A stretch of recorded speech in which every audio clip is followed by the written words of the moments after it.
Greetings to you all and welcome back to Mutual Mana. I'm your host Lisa, and on today's episode I am happy to introduce or show you the surprise that I have for you.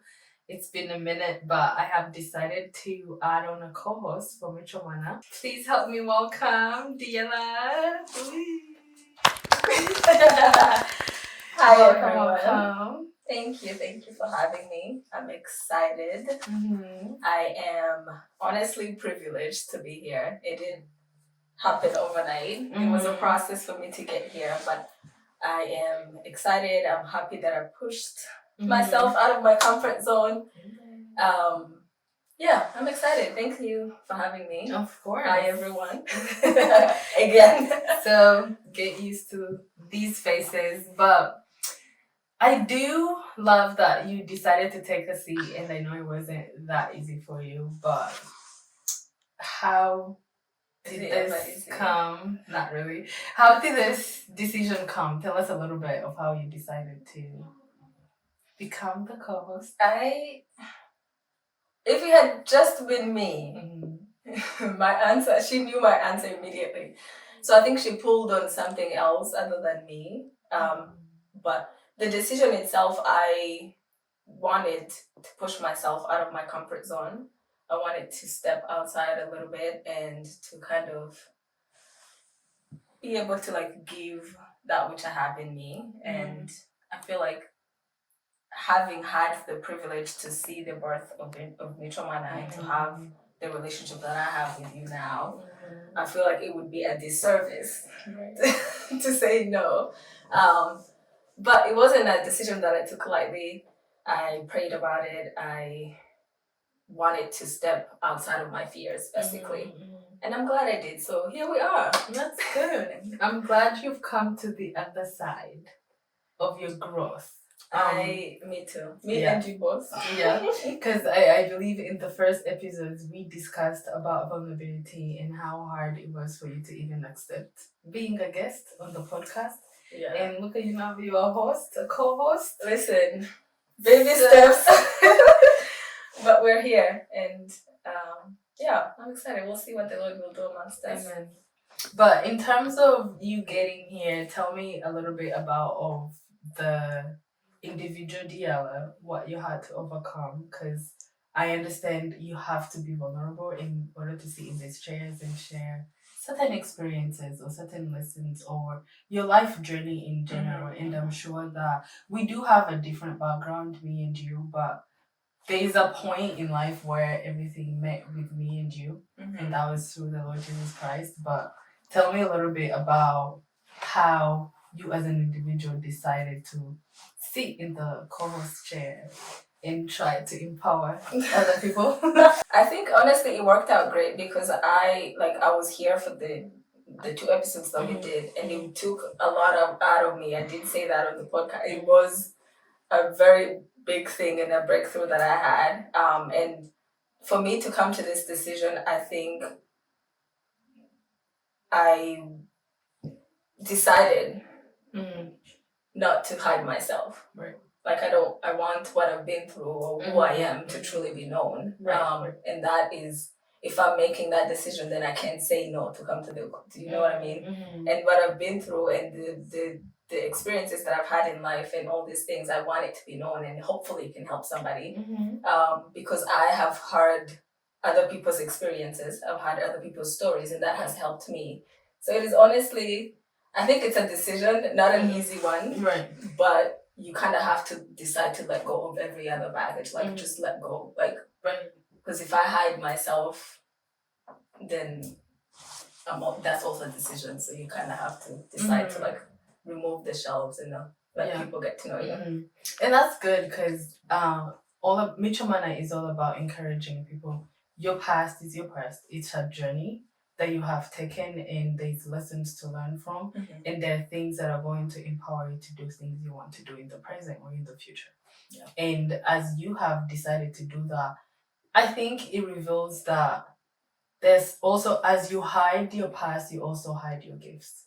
You know, so because if you don't want to say your past or you don't want your actual self to be known, then there's some gifts that the Lord has placed in us that you're also hiding from people.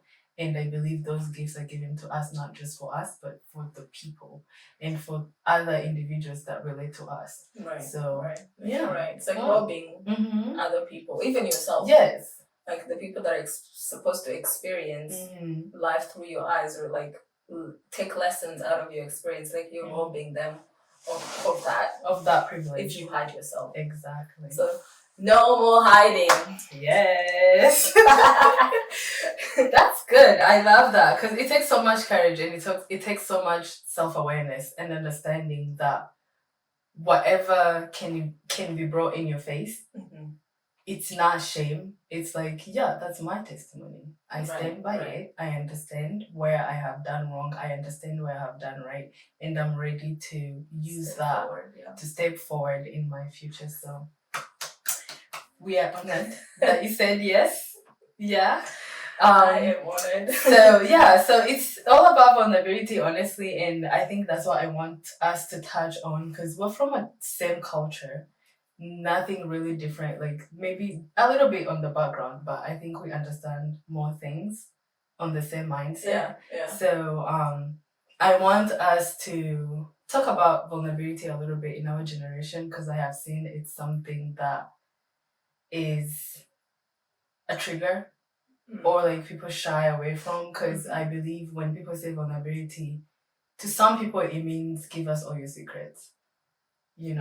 And to other people, they don't really understand that there's levels to vulnerability and it depends on who you're vulnerable with or what topic of life or what area you're trying to seek help or seek understanding or seek wisdom. Because I don't know how to say it in English, but yeah, so like give us a little bit of your understanding of vulnerability and how you can encourage a person that's, I don't want to call you introvert, that's more reserved because you're more reserved than I am. So like give us a good understanding of your perspective on vulnerability. The way I understand vulnerability, at least where I'm at right now, I think it's the act of letting somebody into your, like, who you really are, like removing everything else, removing your career, removing your dreams, removing like, or not even removing it necessarily, but like who you are to the core of you, even like emotionally letting somebody in, like this is how I think, this is how I process things, this is how I interpret things, and this is why. So I think it's an act of, I would say like undressing yourself, but inwards, if that makes any sense. So no, it does make sense because it makes me think that it's an act of service to myself. Because the more you're vulnerable and the more you open up, you realize different areas of your personality. And you start discovering yourself and you start realizing things about yourself that you have never really tapped into because nobody pushed you or you did not push yourself to that extent of realizing it's like, oh, I'm actually afraid of people's opinions because every time I try to share, I limit myself. Not because the people are judging you, it's just a preconceived notion you have given yourself. And that becomes your limitation and your hindrance to discovering or receiving the help that you actually need. And I have seen in our community, it's until you get close to a person, like maybe let's say you've hanged out for like 30 times because I can't lie and be like when you hang out with a person once, twice, 3 times, like you all start being vulnerable. I don't think that's like a thing in our culture or in the diaspora in America. You're always like analyzing people, like, what do they want from me? It's like, what about this one? It's like, even if I've always seen when you compliment a person, it's like, what do they want? It's like, you really do look good. I mean it. But because in that person's mind, there's a preconceived notion that if people are complimenting you, they're trying to suck up to you because they want something. It's a form of trauma that needs to be addressed. And it's not that you need therapy and whatever. Some things you just have to make a decision within you and decide to eliminate or remove in your life. So I think it's like more of a mindset thing, that at the end of the day will serve you. It will. Yeah. It will. Yeah. So we did a walk and talk. Tell me a little bit of what you experienced and what your thoughts were, because we're trying to establish, a community outside, like in the physical, not behind the cameras or anything. Something like physical that people can access. But tell me a little bit of your for thoughts. those that don't know, because there's people that might not know, we did a little gathering. We went on a walk and talk, and it was basically a walk and talk, as you understand it. But we had some of the people that had followed the podcast that have heard some of the episodes walk with us, and we had conversations about kind of where they're at and where we're at, what things they should expect to see in the future with Michomana. And my take on that, I think it was a wonderful space and a safe space, because we could talk more like beyond just what the episodes we've talked about. And I think it was helpful even for me to have conversations with people and see how like I guess my story or me coming to the podcast, my episodes, how they have helped somebody to process their life or where they were at in that time when they listened to the podcast. So it's a beautiful thing to see that even in your, like, what you think is just a story or what you think is just an experience in your life or what you went through. Because most of the times you're just like, oh, I did that thing, but like you don't necessarily see it in the light of like how big of an impact it might have to somebody else. So it was beautiful to see that in person. Right. And I think we'll be doing more of that. So yeah, stay tuned. Yes, please. I think in my perspective, I realize how much we need community. Not just just vibes and whatever. No, that's already existing. That already exists. But we need that community where people just like calm down and relax and be yourself and get to see yourself in a different environment that you don't necessarily allow yourself to be in, and get to talk to people that are not in your friend group, because you get familiar with your friends here and there. They know you, they can try and read you a little bit, but being in a different environment made me realize how so many people are longing for a community and a genuine connection where there's no judgment, where there is no your occupation, titles and stuff. It's just like a human level of connection where we're all struggling. You don't have to talk about your struggle right now, but you can be in the moment and just experience having a conversation, not with this on the screens, no scrolling, nothing, just be in the nature and just be with the people.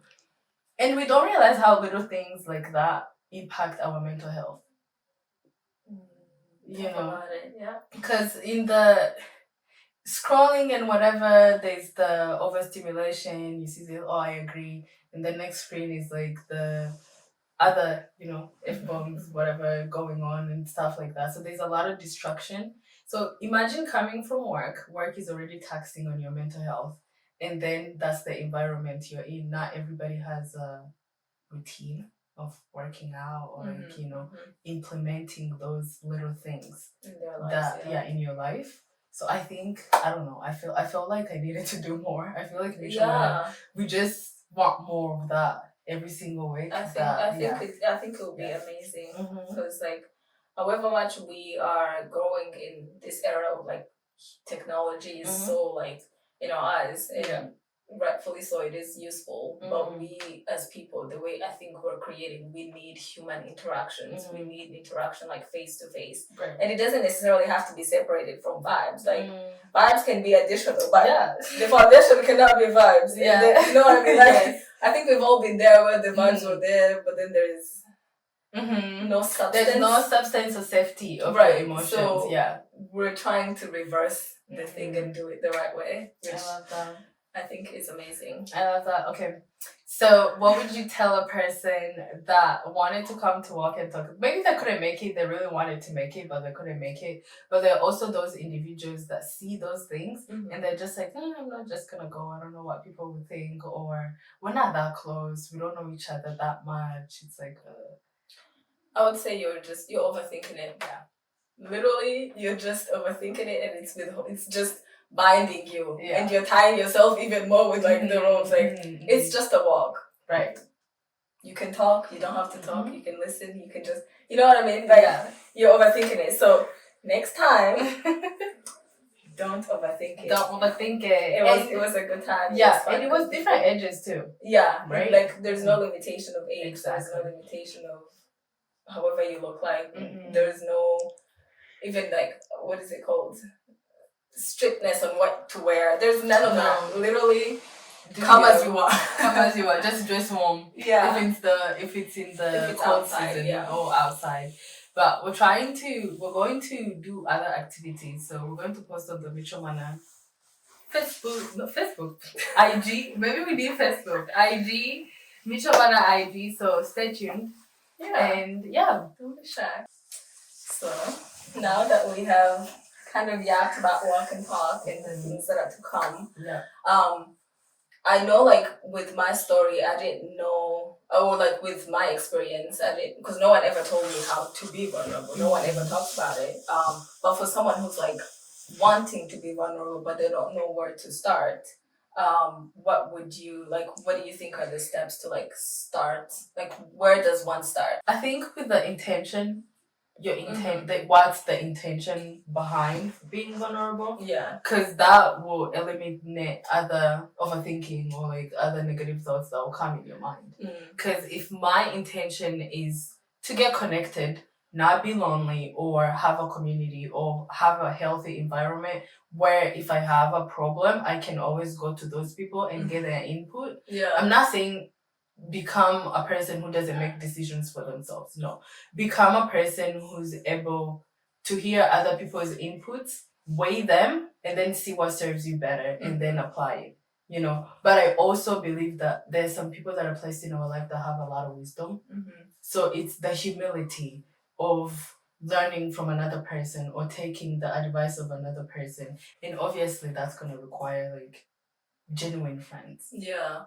Again, and that takes time too. Again, like not friends with the vibes, because sometimes I feel like we like to go to people that agree with us instead of going to the people that allow us to grow and are not afraid to give us correction, but not like correction in the meanest way, but correction in the kindest way, that they just want to see you in a better light. Yeah. So I think the intention behind you being vulnerable is what matters. Maybe sit down and think a little bit. I don't know for you where you start, but for me it's the intention, and that will motivate me to now hold myself. I'm like, okay, it's a decision I have made. My intention is to be healthy mentally. My intention is to build a friend group or an environment where I feel safe. If I'm overwhelmed at work, I know who to call. If I have like relationship issues, I know who to go to. You know what I mean? So it's like different investments you make to different people that you feel like have the wisdom and the understanding of the topic you want to talk about. Yeah. And those people are revealed to you honestly by the Lord, if you're a prayerful person. Yeah. Because sometimes we pick and choose depending on who we like. It's like, oh, I like that those people agree with me. They're telling me to do what I want to do. It's like, oh, today it's like, you know what? Treat yourself. And then you're just gonna cancel every goal, every decision, every plan you have made. They'll just motivate you to be like, no, it's okay. You can cancel today because why? You're treating yourself. It's your birthday. Nah. I want somebody who's like, treat yourself, but don't forget the goals you have set for the year and stuff. And that's like, I think you've touched base on it in the past episodes about like friend groups and stuff, like choosing friends. Because I think, like for me personally, I've been in so-called friendships with people that were just, I don't want to say vibe, but they were surface level. Yeah. There was no like substance to really like so after we've vibed, after we've hung out a couple times, then what? Do you know what I mean? So I think there is like a regard of friendship, because vulnerability requires that you feel safe with somebody. Yes, yeah. And that doesn't just happen on like, oh, we met today, tomorrow, whatever, however many hangouts we've had. I think it takes intention from both sides to be like, oh, like you can be like, I want you to be safe with me, and the other person, I want you to be safe with me. Because I think something I've realized is that you can desire all you want to have friends that you know, that like you can feel vulnerable to, but I think in the back of my head, I hadn't realized that you have to be that to them too. Like you can't just be someone pouring in your cup. Like you eventually you don't want to drain the other person, so you have to be willing also and make a conscious decision to want to pour in their cup as well. So like the aspect of friendship and vulnerability, I think, goes hand in hand. Because you can't be vulnerable to someone you don't feel safe with or you don't trust. Because the last thing you want is to be vulnerable to somebody and then it be used against you. And I think that's the biggest fear in our generation, or even the generation, you know, older or behind or whatever. The biggest fear is that, what if I say something and then it's used against me, or it's used to tarnish my name even more? I feel like those are the scars and the pain that people carry, because, you know, it happens. I feel like it happens to almost everyone. Everybody has like an ounce of that fear. It's like, no, I've tried to be vulnerable. I've tried to do this and this. It backfired, you know. But that's gonna happen. That's something you cannot limit. But it's funny because this morning I was reading, is it Mark 2? Mark 2? Is it Mark 2? No. What does it say? It says, where faith, like, show me your works, and then I'll prove my faith by my works. And it's James. Yeah, it's James. Yes, thank you. So James 2, he was saying how faith without works is dead. You know, and if we're prayerful people, you're praying for friendships, you're praying to grow, you're praying to increase. We understand that most of the things are soul things. It's not spiritual. And some things that are not spiritual, you don't pray about, you act on. You know, so if you want better friendships, if you want a job, if you want, you know, things that have to do with us. So if you want healing, you know, you have trauma, you have all that kind of stuff. Those are the things you act on with faith. Right. So I'm saying this scripture so that I can encourage individuals that have been hurt, or you opened up to a person, they betrayed you. It happens. You forgive. We cry, we wipe our tears, but you try again. That's the faith. You try again, but with a different person, prayerfully. And I believe the Lord cannot betray you in that area if you're willing or allowing Him to choose those people for you. Because I'm not gonna lie, come to Him with the people that I'm vulnerable with now, I was not friends with. Oh, my naked eye could not. You have that word. My naked eye could not feel safe with them, only because I had those preconceived notions and understanding, and I was wrong, and the Lord had to help me out, you know. And I did have to act like, oh, you give them a little bit, see how they handle a little bit more, a little bit more, and then the last thing you know, it's like your safest space. That's good. That's good. I think it makes sense for me as well, because I started saying that it's a decision. You kind of have to make that decision to, like, you don't want to hide yourself anymore, because the fear of, it could be rejection, it could be like being hurt and all these things. I think, especially when you've experienced that before, I think you have, like you said, you have to want to try again, but with the Lord, like bring it to Him, and He's faithful to deliver. Like He won't lead you astray. Bring it to Him, but don't also let that be like, shift your mind, like work on that perspective. Like surely you haven't met everyone that you're gonna meet in your life. So that one person that betrayed you, and it's a part of the process too. Like you can take it and be like, you know what, I've learned this from it. And next time I won't do it like this. Like, but I think we shy away from hurt, but we hurt it like with friendships or experiences in life. But to grow, we kind of have to go through that. You know what I mean? To you can't escape the process of that, Exactly. and then think you will be able to stand 10 toes down on the other side. Like, because you have been there, then you yes. But I don't know if that makes sense. No, it does make sense. It's true. I think when you look back, to be honest, because I have experienced the other side of a safe environment where I can be myself, the glory does not equal to the suffering of whatever. It does not. You can't even compare it, honestly. You know what I mean? And I know for a fact that most people go through this, you know. And it's the silence that kills us. Yeah. The silence kills us silently. The enemy really doesn't like people that talk, because when you talk, he's exposed. You know what I mean? Yeah. Because I don't know how many times this has happened where I'm in a group of people and we just talk about things like, oh my God, I think like that. It's like, oh, me too. It's like, where have we been? It's like, why is everybody quiet? You know? But it's the silence that kills us. And I don't know who taught us that being quiet about everything is wise. I think it's the environments we've grown up in. Yeah. Because we also, opposite of that, it can also be interpreted as though being vulnerable is being like an open book. But it's not the case. Very intense. Yeah. No, but being honest, right? It's like, oh my gosh, you must not and say I really talked so much. Right. But I think those are things that limit us and withhold us from moving forward. And there are I think there are projected fears that come into like, oh, so didn't you think you shared too much? Did you think you said too much? But too much is relative.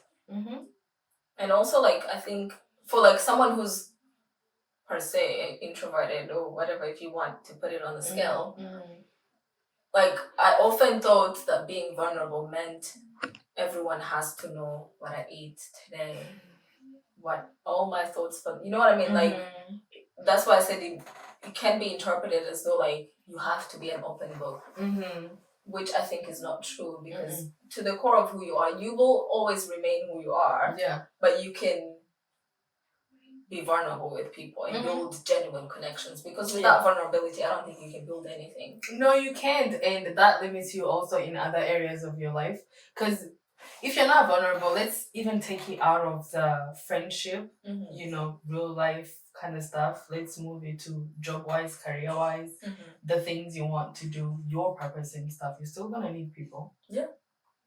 But like if you're in a room, everybody's sharing about their opinion, everybody's expressing themselves, especially us Rwandans, where we're the quietest person in the room most of the time.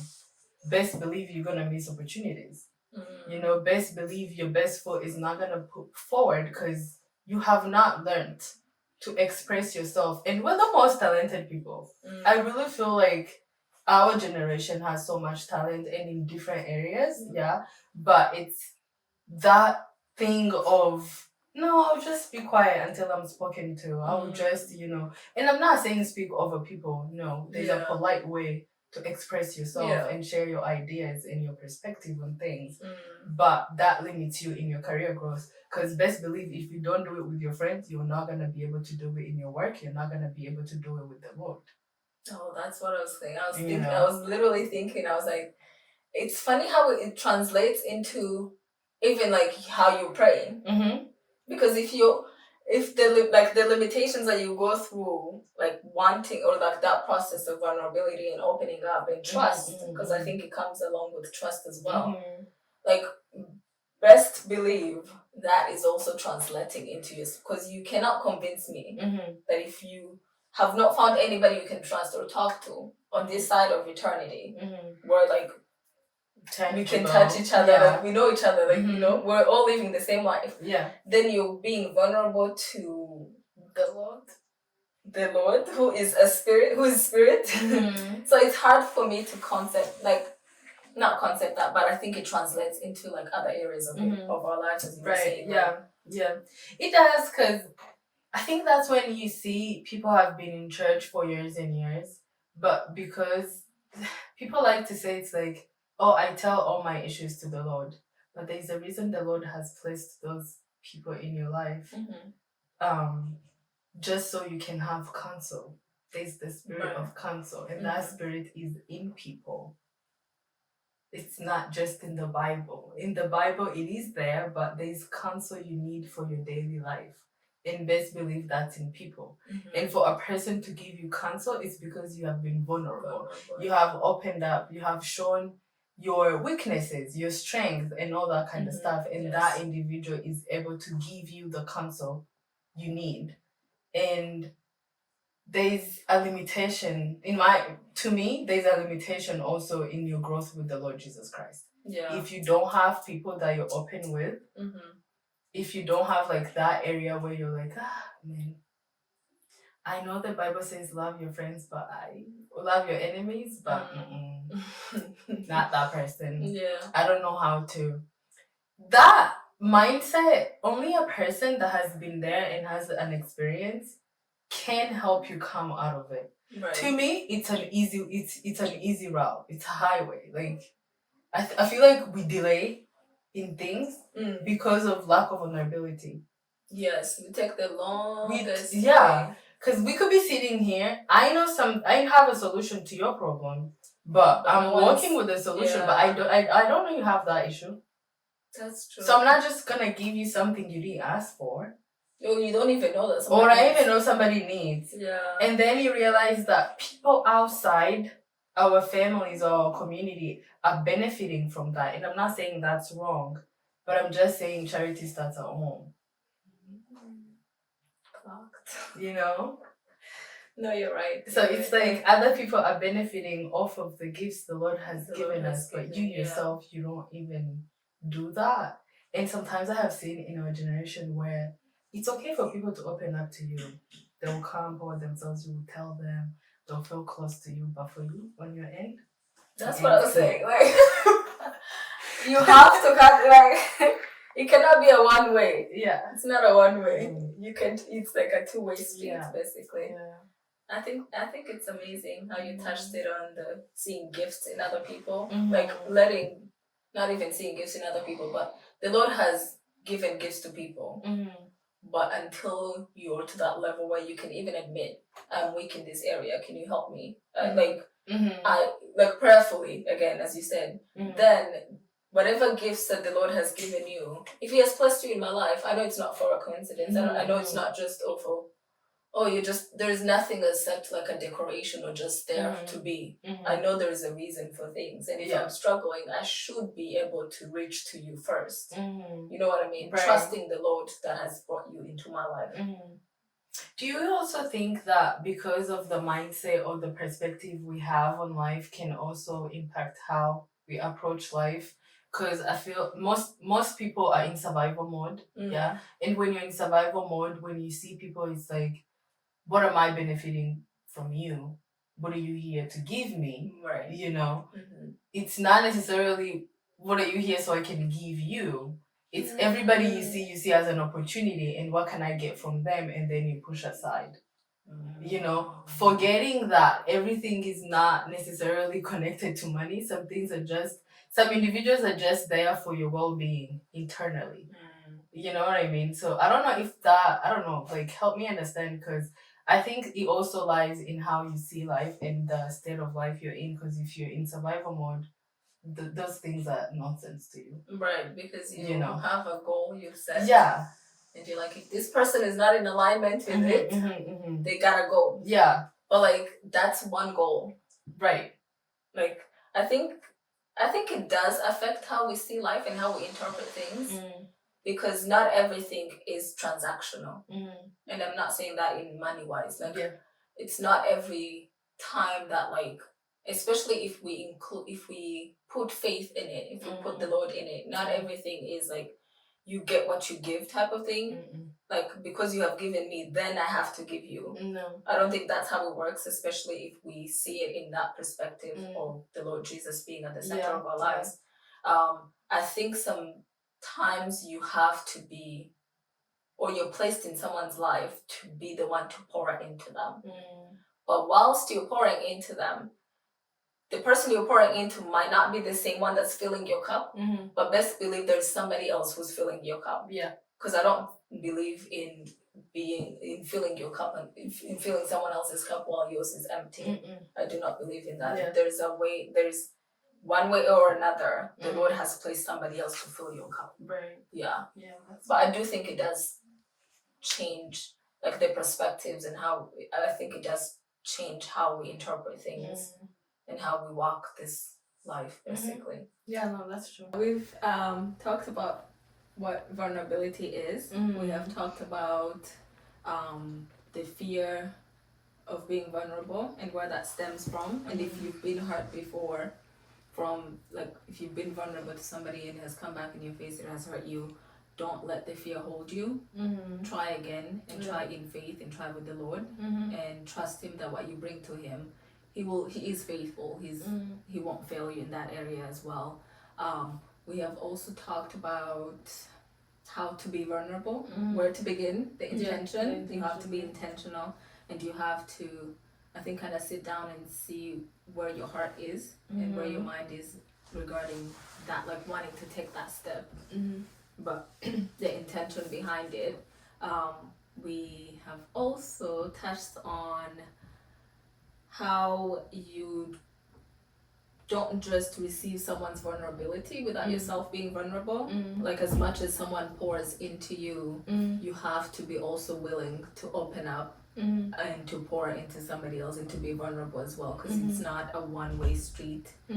It's kind of like you have to meet them somewhere, right? If I would call it that.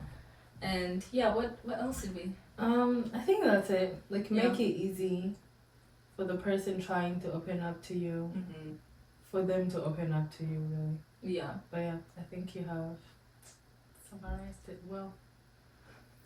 So the whole reason we've had this conversation and we decided to do this topic is so that we can encourage you who's watching and encourage, I guess, ourselves as well to keep going, to not have that fear of vulnerability, because that's how we build genuine connections. And the Lord has given people to us for a reason. There is no such thing as an accident or whatever.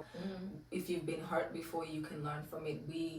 I've been in that position and I've learned from it. I've made that decision to move forward from it, and I've seen the fruit of it. It's not so be encouraged. Find the people that you can trust in your circle. Start to be vulnerable little by little, and yeah, it's a process. Yeah. What do you? No, I think I agree with you, and I think now that Mutual Mana is trying to establish that community behind the camera, or like you know, off of the podcast, I don't know. I would encourage people to step out. It doesn't necessarily have to be Mutual Mana. You might have another, you know, area or like another community you're interested to explore. Please go for it and try and make an effort to find people that have the same mindset of growing as an individual and having a healthy mindset. Yes. But in general, yeah, that's what Mutual Mana is about. That's why we're doing the walk to talk and all other good activities that will come. So like you get to connect with people that can be that for you. Yeah. Love that. But yeah, we have come to the end of this episode. We hope that you like and that you share and that you comment what you think, and let us know what you would what's your take from it, and if you have any questions, type them up. And yeah, this is where vulnerability starts from. Type your thoughts in the comments, please. I do get DMs, I do get personal, you know, responses and whatever. It's good, I appreciate it, but take a step today. Let us know your thoughts or the things you want to continue seeing, and we can act on that. Yeah. Until next time. Until next time. Bye.